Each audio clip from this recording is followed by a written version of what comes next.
कटक जिला चौदार अंचल भयावह अग्निकांड एथिरे जली जाइछि लक्षाधिक टंकार संपत्ति। रातिरे समस्ते शोइथिबा बेले केउ अजणा कारण जोगु लागिथिला निया। तेबे चाଳ छपर घर हुतुहुतु होई जलिबा सह तांको उपरे निया हुळा खसी पड़िबा परे निदरु उठी जाइथिले परिवार लोके। हेले सेतेबेलकु हुतुहुतु होई जळुथिला तांको घर। एभली अभावनीय घटना देखिबाकु मिलिछि चौदार पौरपालिका अंतर्गत 8 नंबर वार्ड मुंडा साही रे। स्थानीय बासिंदा रत्नाकर सेठीको घरे विलंबित रातिरे कोनोसी कारणवशत निया लागि जाइथिला। एहा फलरे तांकर समस्त आसबाबपत्र पोड़ी पाउंस होई जाइछि। अग्निकांड जोगु लक्षाधिक टंकार संपत्ति भस्मीभूत होई जाइछि। श्री सेठीको परिवार लोकंको कहिबा अनुसार तांको परिवारर समस्ते रातिरे शोइथिबा बेले एक निया हुळा परिवार लोकंको उपरे पड़िजिबारु सेमाने उठी पड़िथिले। किछि स्थानीय लोकंको सहायतारे नियाकु लिभेबा पई उद्यम करिबा सह स्थानीय लोके दमकल बाहिनीकु खबर देइथिले। घटनास्थल रे दमकल बाहिनी पहुंची नियाकु आयत्त करथिले। अन्य पक्षरे स्थानीय पारिषद घटनास्थल रे ए पर्यंत पहुंची नथिबा परिवार लोके अभियोग करिसंती। पिंकी महांती आमे सोइथिलु सर, आमे किछि जानिनु। सेतळे निया जळिला, बोंका हातरे निया पइला, बो सेतळे निया निया कहि चिल्लेकी उठेइले। तापर आमे आसिला बेलको निया जळुची।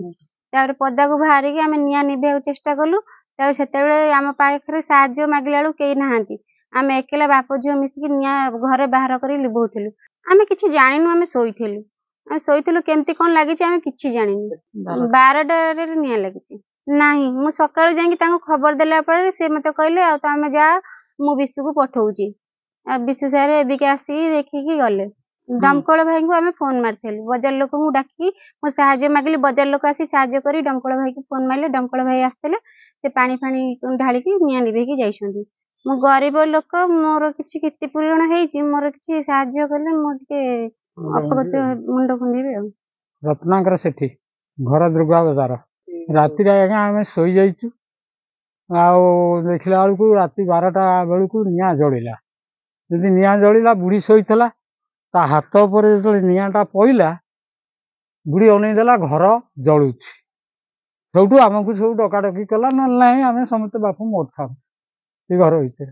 दमकल सी बजार गोटे पिला सुपना ताकू डाकिलु। सी सब दमकल को फोन कला। भेसियार भ्यान भी आईला। आज्ञा मोर लक्ष टंकार संपत्ति टीवी फिवी हेन सब जाइए। हाँ विशु आसला। काउनसिलर को कहली, काउनसिलर कहला मु विशु को पठाऊँ। सी आसिक फटो उठेकी नेला।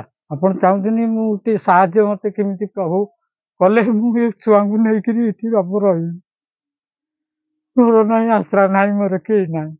ये एकमात्र झुओ जोड़े नाचुनी।